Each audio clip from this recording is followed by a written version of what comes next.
자, 반갑습니다. 배종찬 교수의 맛있는 좋은 이야기의 배종찬입니다. 자, 여러분 반갑습니다. 1주택 빼고 다 팔아라. 그래요. 이런 세금 폭탄에도 안 팔래? 그래요.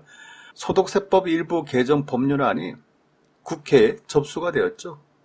이 법안의 주요 내용을 한번 살펴보면 이러이러한 내용이 있다는 거예요. 복잡하죠? 그래서 이 중에서 핵심적인 내용만 좀 압축을 해드리면 이 부분이 되겠죠. 1세대 1주택자에 대해 적용되는 장기보유 특별공제의 거주 및 보유기간 기산점을 1주택자가 되는 시점부터 적용하도록 변경을 한다는 거죠. 즉 1주택 외의 주택을 보유한 자가 1주택자가 되어서 1세대 1주택자의 장기보유 특별공제율을 적용하기 위한 기산점을 1주택 외의 모든 주택을 처분한 후 모든 주택을 다 처분한 후 그때 이제 하나의 주택이 남았을 때 그 주택을 보유하게 된 날로부터 이제는 장기보유 특별공제율을 기산한다는 거죠. 적용한다는 거겠죠. 그래도 복잡해? 그래요. 이게 법률안이 쉽지가 않죠. 그래서 이를 좀 더 알기 쉽게 표현을 해드린다면 다주택자의 다주택 보유기간은 장기보유 특별공제기간에서 제외를 하자는 거예요. 즉 2023년부터 다주택을 처분했다 하더라도 최종적으로 1주택이 남았다 하더라도 보유기간에 인정받지 못한다는 거예요. 따라서 장기보유 특별공제를 못 받는다는 거죠. 따라서 다주택자들은 어떤 경우든 2022년 12월 30일까지 다주택을 처분하라라는 겁니다. 어떻게 보면 무섭죠? 그러면 최종 1주택에 대해서는 보유기간은 인정하고 장기보유 특별공제도 다 받을 수 있다는 거예요. 그렇다면 실제 사례를 한번 들어볼까요?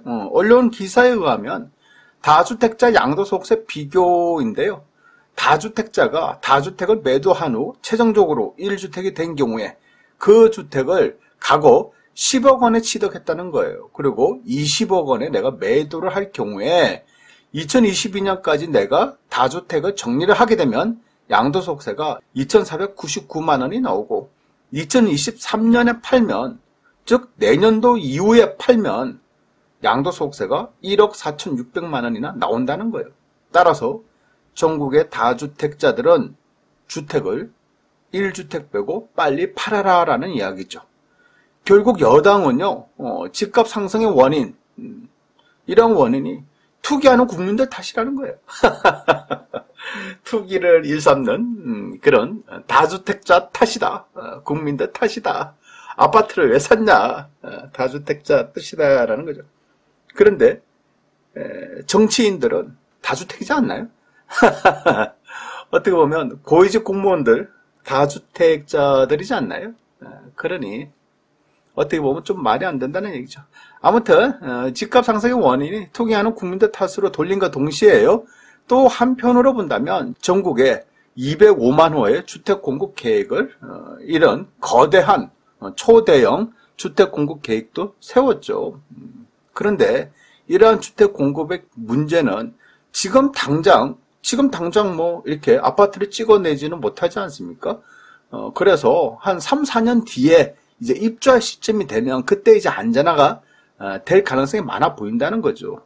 그리고 이러한 주택 공급 계획마저 여러 군데에서 지금 마찰이 일어나고 있지 않습니까? 즉 주택 공급 계획조차도 계획이 가능성이 많아졌다는 거예요. 따라서 이러한 신축 공급에 대한 불확실성 이런 부분까지 염려가 된다는 거죠. 그러하니 기존에 있는 오래된 주택들이 매물로 나오게 하는 것도 어떻게 보면 주택 공급의 일종이라고 이제서 생각을 하는 거죠. 즉 아파트 공급이라는 게 꼭 이처럼 신축만 있는 건 아니지 않습니까? 오래된 아파트, 기존의 아파트들도 매물이 나오면 어떻게 보면 주택 공급이라고 볼 수가 있다는 거예요. 따라서 정부와 여당 입장에서는 이제 머리를 좀 썼겠죠. 어떻게 하면 기존 매물을 더 많이 증가시킬 것인가. 기존의 매물이 증가되게 됨으로써 주택 공급이 증가되는 거지 않습니까? 매매가 됐든 뭐 전세가 됐든. 그러면 공급이 증가되고 수요가 일정하다면 가격은 떨어질 수밖에 없다는 얘기죠. 그래서 정부 여당은 이제 머리를 쓴 거죠. 그 첫 번째로 본다면 더불어민주당 부동산 특위에서 임대사업자들의 양도소득세 감면 폐지로 임대사업자들의 매물을 확보하려고 했다가 임대사업자 단체에서 가만히 안 있지 않습니까?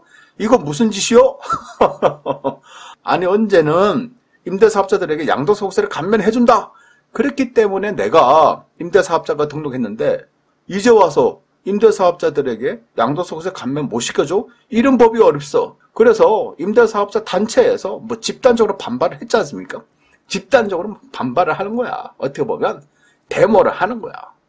그랬더만은 이제 더불어민주당 부동산 특위에서 이 더불어민주당 부동산 특위가 뭡니까? 부동산 가격이 너무 많이 올라가니까 이거 잡기 위해서 꾸며진 단체, 특별위원회 아닙니까? 그런데 이러한 단체에서 임대사업자들에게 양도소득세 감면을 폐지하겠다. 그러니 임대사업자들 매물 던져라 하라고 해놓고 임대사업자들이 단체에서 집단적으로 반발을 하니까 갑자기 확정된 거 아니다?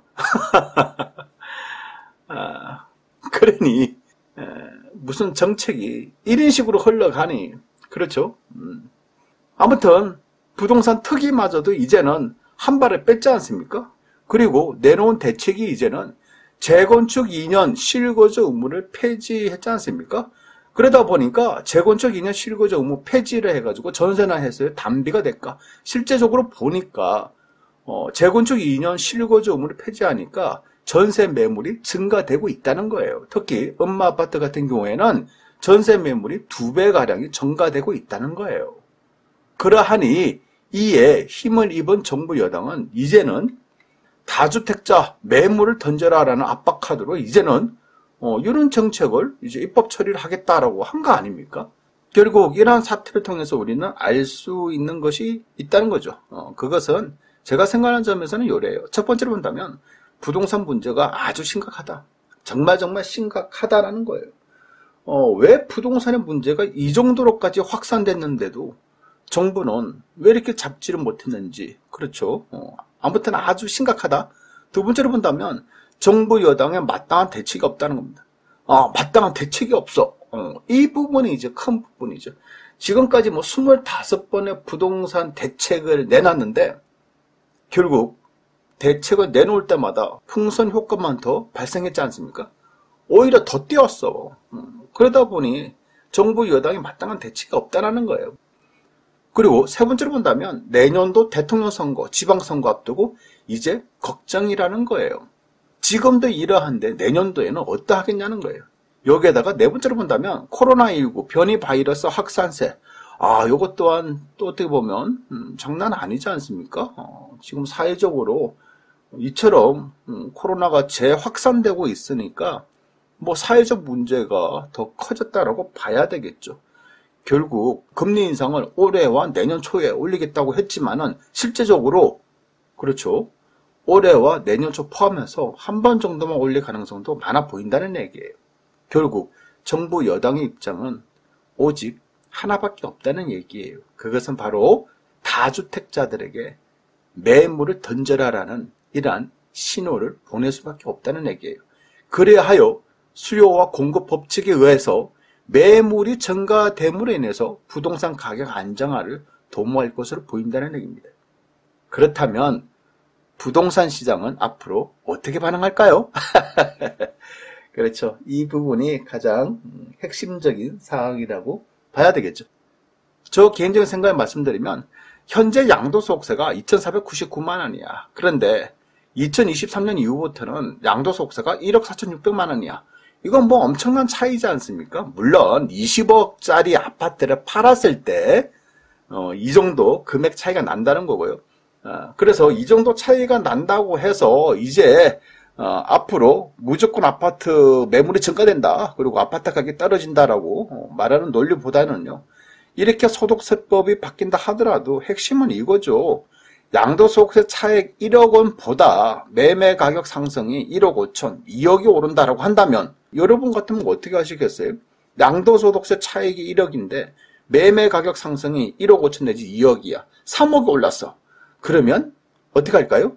팔 가능성이 줄어든다는 얘기죠. 즉 앞으로도 아파트 가격이 상승할 가능성이 많다라고 생각한다면 매물이 나오지 않는다는 얘기예요.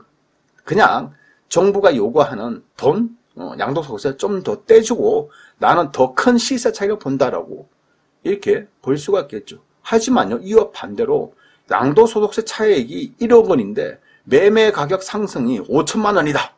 이렇게 된다면 이럴 가능성이 많다라고 판단을 한다면 어떻게 될까요?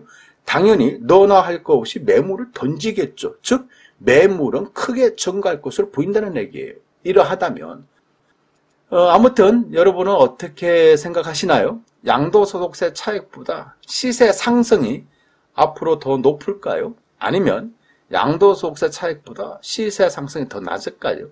오늘 이 문제의 핵심은 바로 이것에 달려있지 않을까요? 여러분의 생각은 어떠하신지요? 이상까지 배종찬 교수의 맛있는 도움 이야기였습니다. 감사합니다.